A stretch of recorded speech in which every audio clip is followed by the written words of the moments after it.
নমস্কার, আশা করছি আপনারা সবাই খুব ভালো আছেন। আমার নতুন একটা ভিডিওতে আপনাদের সবাইকে স্বাগত জানিয়ে আজকে এখান থেকে ভিডিওটা শুরু করছি। এখন ওই 5টার মতো বাজে বিকেল।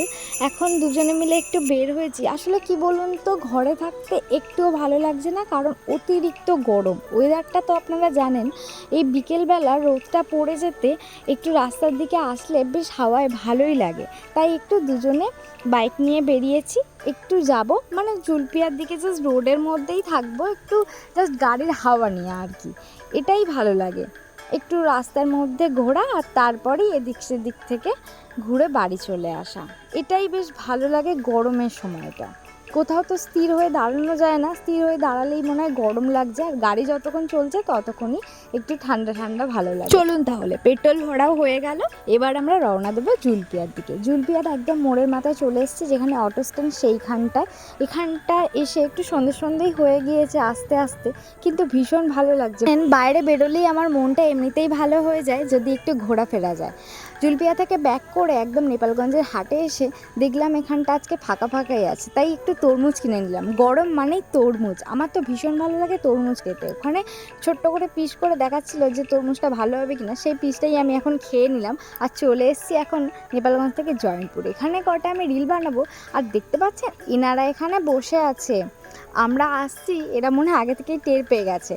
ও সঙ্গে করে একটা বিস্কিটের প্যাকেট এনেছে, তো এখানে 3জন হয়ে গেছে, বিস্কিটের প্যাকেটটা না কম পড়ে গেছে। তো যাই হোক, ওকে ঘিরে সবাই মিলে কি সুন্দর খেলা করছে, আমারও বেশ দেখতে ভালো লাগছে। দেখুন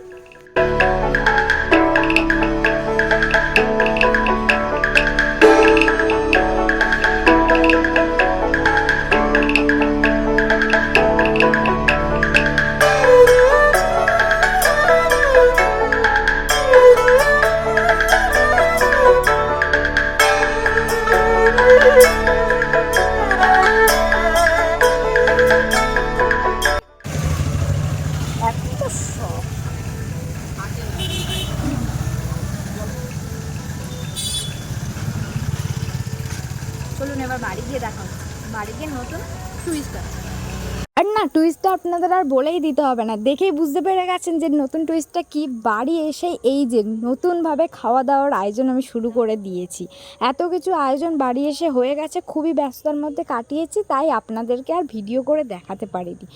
সব কিছু এখানে রেডি হয়ে গেছে। ভাত, ডিম সিদ্ধ, আলু সিদ্ধ, তার সাথে চিকেন ফ্রাই, সব কিছু রেডি হয়ে গেছে। এবার জাস্ট বিরিয়ানিটা দমে দেওয়ার পালা। এই রে, বলে দিলাম তো বিরিয়ানি হবে, আপনারা দেখেই বুঝতে পেরে গেছেন, আমার আর বলার দরকার কি। আজকে বিরিয়ানি না অনেকটাই খেতে ইচ্ছা হচ্ছিল, বিশেষ করে ওর হাতে। ওর হাতে আমার বিরিয়ানি ভীষণ খেতে ভালো লাগে। যারা আপনারা আমার আগের ব্লগগুলো দেখেছেন নিশ্চয়ই জানবেন, আমি বলেছি যে দোকানের থেকে আমার ওর নিজের হাতে বিরিয়ানি বানানো খেতে ভীষণ ভালো লাগে। আর সত্যি কথা, আমি দোকানে এরম টেস্ট পাই না যতটা ও সুন্দর করে বানায়। কি ভাবছেন অতিরিক্ত আমি বকে ফেলছি তাই না? একদমই না। আপনারাও যদি একবার খেয়ে দেখেন, আপনারাও আমাকে বলতে বাধ্য হবেন যে ও এত সুন্দর বানায়। আমি সত্যিই বলছি, বিশ্বাস করুন আমার কথা।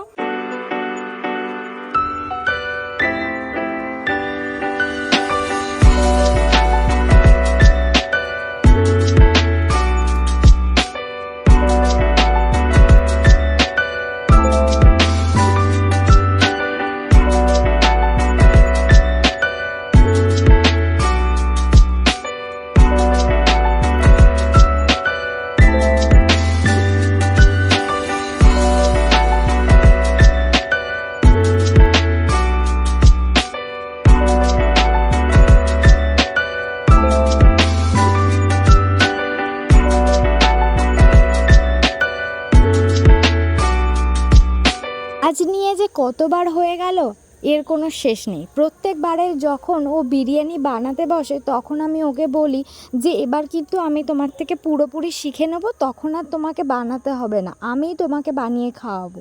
এটাই বলি, কোনো দিনই হয় না আমি বানাবো আর ও খাবে, এটা কোনো দিনই হয় না। সবসময় আমি ওকে বলি তুমিই বানাও, আমি তোমাকে যত হেল্প লাগে আমি করে দিচ্ছি, কিন্তু আমার দ্বারা হবে না, ওরম টেস্ট হবেই না তুমি যতটা সুন্দর বানাও।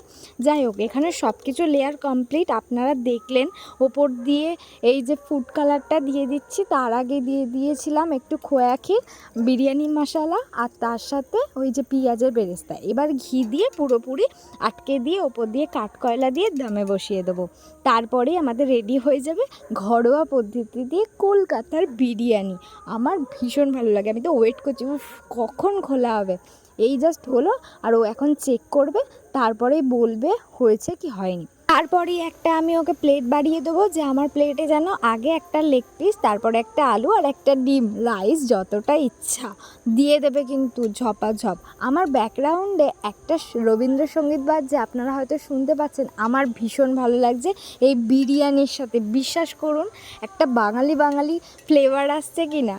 আপনাদের থেকে একটা মতামত নিয়েছিল, বিশেষ করে আমি বলবো যে আমি কলকাতায় থাকি, আমি বলবো যে কলকাতার বিরিয়ানি বেস্ট। আপনারা যেখানে থাকেন সেখানের বিরিয়ানি বেস্ট বা কলকাতার বিরিয়ানি আপনাদের বেশি ভালো লাগে, সেটা অবশ্যই কিন্তু আমাকে কমেন্টে জানাতে হবে। এটা আপনাদের একটা মতামত আমাকে দিয়া, কারণ আমি কলকাতা থাকি আর আমি কলকাতার বিরিয়ানিটাই বেশি পছন্দ করি সব কিছুর থেকে। যতই হায়দ্রাবাদ মানে আরও যত রকম বিরিয়ানি হোক না কেন, আমার কাছে কলকাতার আলু চিকেন ডিম বিরিয়ানি বেস্ট একদম সব সময়। আপনাদের কোনটা বেস্ট একবার হলেও কিন্তু জানাবেন। এই সময়ের অপেক্ষায় বেশ আমি অনেকক্ষণই ছিলাম। কলা পাতায় এরকম বিরিয়ানি সাজানো থাকলে কার আর সহ্য হয় বলুন। তাই কথা বলে আর সময় নষ্ট করব না, আবার নতুন একটা ভ্লগে দেখা হবে।